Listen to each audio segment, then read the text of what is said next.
Welcome to The Lead. I'm Jake Tapper. We have breaking news for you in our politics lead. Just moments ago, brand new subpoenas were issued for former President Trump's inner circle, proving that the House Select Committee investigating the deadly January 6th insurrection is shifting into high gear, preparing to do battle with some pretty big names in the Trump world that the panel says fueled the big lie and perhaps incited the violent insurrection. Former senior advisor Stephen Miller, former press secretary Kayleigh McEnany, and former White House Presidential Personnel Office Director Johnny McEntee are just three of the new names added to the long list of Trump allies the panel wants to hear directly from. Let's get right to CNN's Ryan Nobles live for us from Capitol Hill. Ryan, these are some really close allies of Trump's. Yeah, there's no doubt about that, Jake. This is a group with very close ties to the former President Donald Trump. 10 subpoenas in all were issued today by the January 6th Select Committee. But what remains to be seen is whether or not this committee will have the power to force this group of individuals to comply with their request. New targets to help uncover who was behind the insurrection, narrowing in on those closest to the former president, Donald Trump. The committee dropping more subpoenas today, 10 new ones, including key players in the Trump orbit in the time between the November election and January 6th. The biggest names: longtime loyal advisor Stephen Miller, body man turned White House personnel chief Johnny McEntee, and former press secretary Kayleigh McEnany. McEnany, one of the loudest voices in Trump's inner circle, peddling the big lie about the election results, both in and outside the White House. The integrity of our election matters. The Constitution of the United States matters. What we have seen across the country is Democrat officials systematically trying to do an end run around the Constitution to tip the scales of the election in their favor. The committee's requests Tuesday come one day after they issued a batch of subpoenas to other high-ranking Trump officials like former campaign manager Bill Stepien and spokesman Jason Miller. The committee also wants to hear from John Eastman, the conservative lawyer who authored the memo outlining fringe legal theories about former Vice President Mike Pence's authority to overturn election results as part of a pressure campaign. We know there was fraud, traditional fraud that occurred. We know that dead people voted. And former New York City Police Commissioner Bernard Kerik. All four of them, Stepien, Miller, Eastman, and Kerik, among those gathered at a D.C. hotel for what is described as a war room to overturn the election. Kerik already warning that he does not plan to comply. I will not be threatened, intimidated, forced into bankruptcy, or silenced at the hands of this committee who are not looking for truth, but targeting patriots and members of the president's legal team that wanted nothing more to investigate and expose those irregularities, Kerik said in a statement. His confrontational tone, an example of the difficult time the committee is having getting Trump allies to cooperate. Their ability to get witnesses to cooperate hinging in part on a decision by the Department of Justice, which is yet to weigh in on a criminal contempt referral of Steve Bannon, who has openly defied a committee subpoena. Attorney General Merrick Garland refusing to shed any light on how the DOJ plans to respond. We evaluate these in the normal way we do, facts and the law, and applying the principles of prosecution.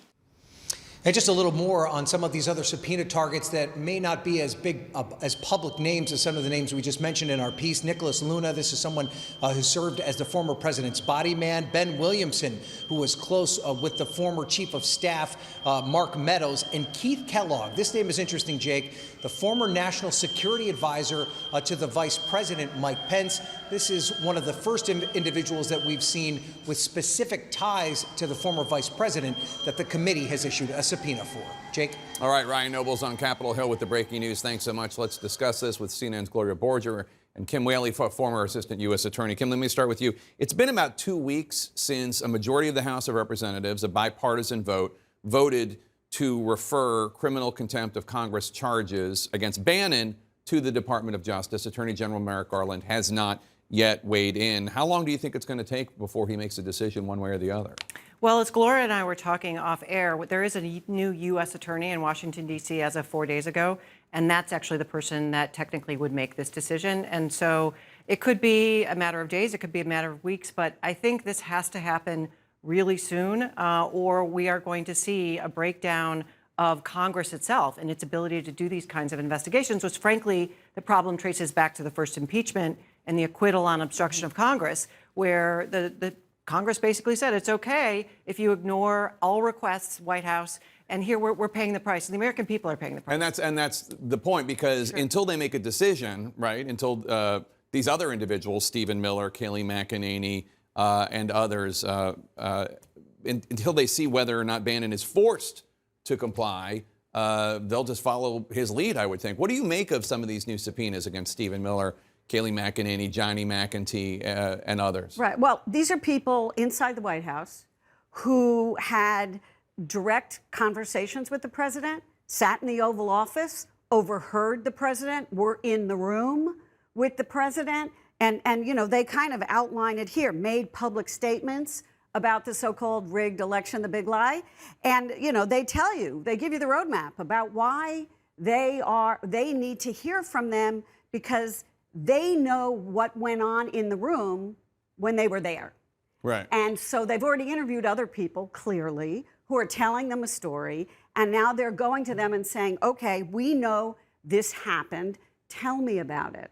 And so, you know, these are people who they could claim privilege because they worked in the White House. The batch we had yesterday, I believe it was yesterday, didn't work in the White House. Steve Bannon did not work in the White House, yet he is claiming privilege.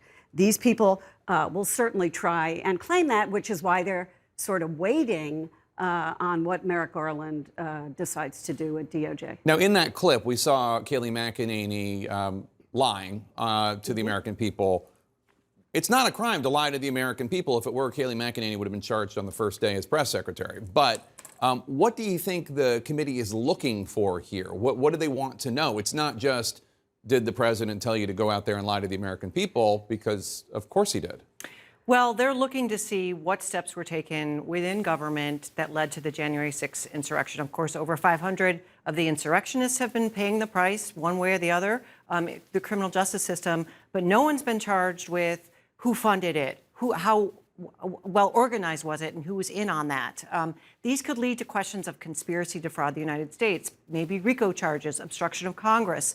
Of course, then there's also questions on whether Donald Trump incited an insurrection, which gets to the First Amendment. But I just want to put a pin in this whole thing with the contempt. Yeah. This is an attempt to run out the clock. 1 year from today, 1 year from today is the day for midterm elections in the United States Congress. Right. And if that, as the tea leaves appear to be reading, goes to the Republicans, the entire thing is probably going to get shut down. And these claims are bogus, these executive privilege claims, but it takes a while to get them through the courts. And can I just add one more thing about Kayleigh McEnany? Because the committee says that Ms. McEnany was reportedly present at times with the former president as he watched the January 6th attack. Now, we've heard reports that he was pleased with it, that look at all these people, they're for me, they believe the election was rigged. Well, Kayleigh McEnany, if she were to testify, not try to stonewall and run out the clock, if she were to testify truthfully, she might be able to shed some light